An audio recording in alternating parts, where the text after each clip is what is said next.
Hello students, welcome back to my channel again. So students, हम accounting principles chapter को continue कर रहे हैं। इस वीडियो में हम आने वाले आगे कुछ कॉन्सेप्ट्स देखेंगे।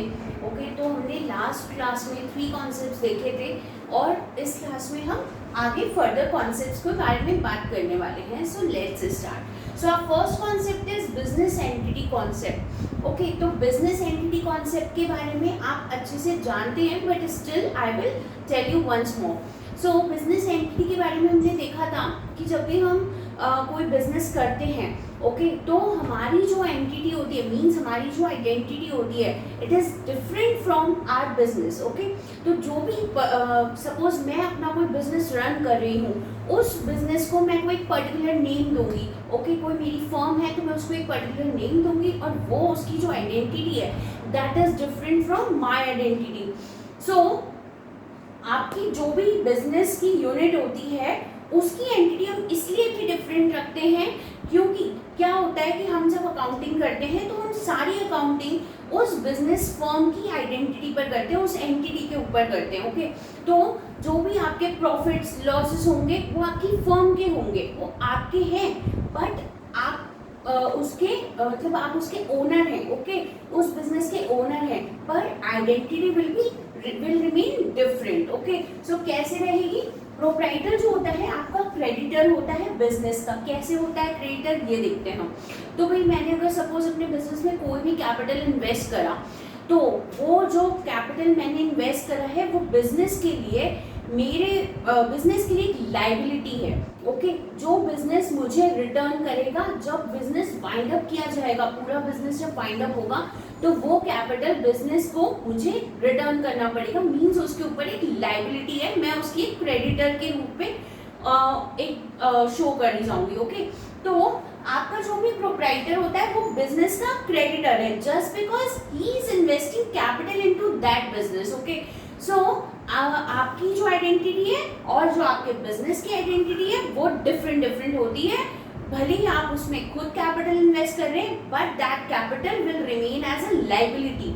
Okay, I hope this is clear. Now second is money measurement concept. तो भाई मनी मेजरमेंट कॉन्सेप्ट का बात करें तो हमने देखा था कि हर चीज जो भी मनी की टर्म्स में एक्सप्रेस की जा सकती है, only that will be recorded under accounts. Okay, so अगर कोई भी ऐसी चीज है जिसे हम मनी की टर्म्स में एक्सप्रेस ही नहीं कर सकते, then you can't even show it into this accounting. Okay, so suppose मेरी किसी अपने बहुत अच्छे मैनेजर से कोई प्रॉब्लम, मीन्स हमारी कोई कॉन्फ्लिक्ट हो जाती है, कोई डिस्प्यूट हो जाता है। ओके, उस वजह से मुझे मेरी फर्म को कोई बहुत बड़ा लॉस बेयर करना पड़ रहा है। So can I express this in the terms of money? No. Okay, भले ही मुझे वो लॉस हो रहा है, बट क्या मैं उस कॉन्फ्लिक्ट को, उसको मैं मनी की टर्म्स में मेजर कर सकती हूँ? नो।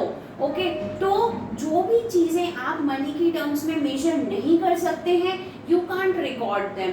और जो भी चीज़ें आप मनी की टर्म्स में एक्सप्रेस कर सकते हैं, सपोज मैंने कोई सेल्स या परचेजेस करी, अगर मैंने कोई परचेज करा है 200 चेयर्स मैंने परचेज करा, सपोज मेरा फर्नीचर का बिजनेस है और मैंने 200 चेयर्स को परचेज करा।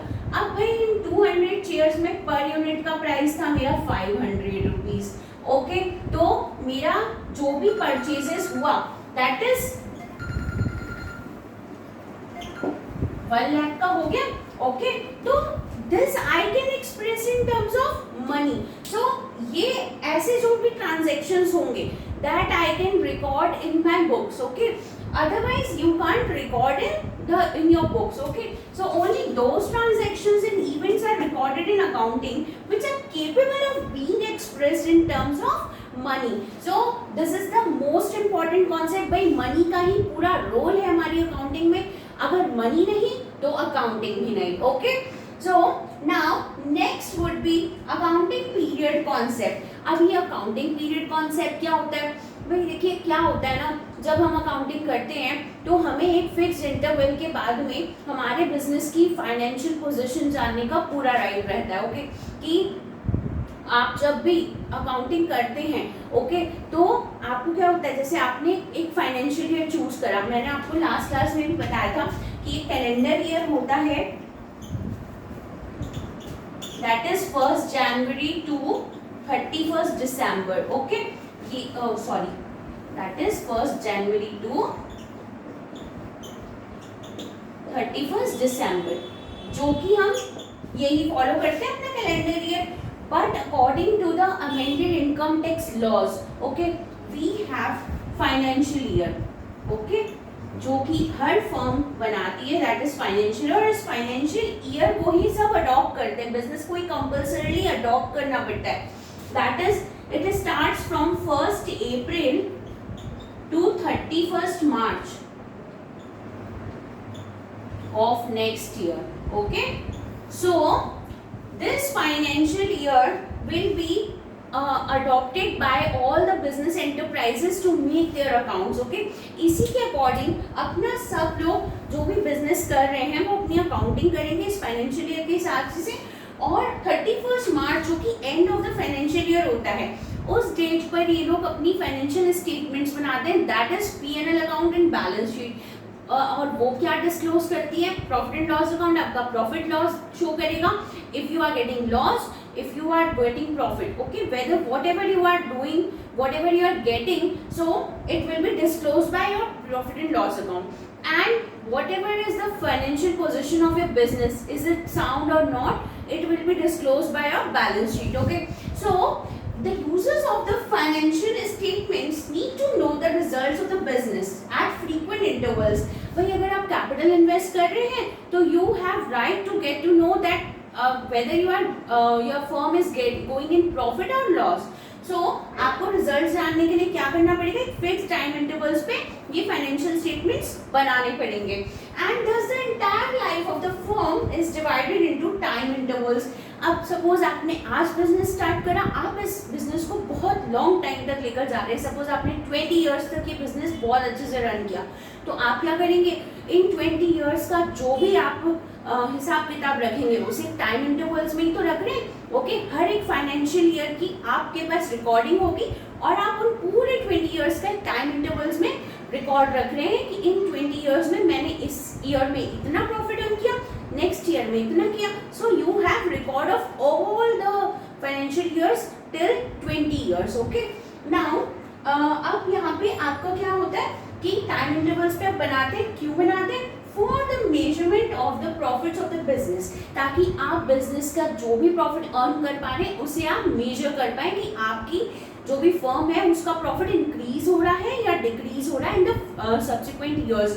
तो भाई आपको कंपैरिजन करने के लिए भी एक बेस मिल जाता है कि आपने इस फाइनेंशियल ईयर में इतना प्रॉफिट अर्न किया था, नेक्स्ट में आपका बिजनेस प्रोग्रेस कर रहा है या डिक्लाइन में जा रहा है। सो आप कंपैरिजन भी कर पाते हैं और आपको एक ट्रू फाइनेंशियल पोजीशन भी पता चलती है आपके बिजनेस की कि आपने जो भी एफर्ट्स लगाए हैं वो एक पॉजिटिव डायरेक्शन में जा रहे हैं या फिर एक नेगेटिव डायरेक्शन में जा रहे हैं। I hope these 3 concepts are clear to everyone.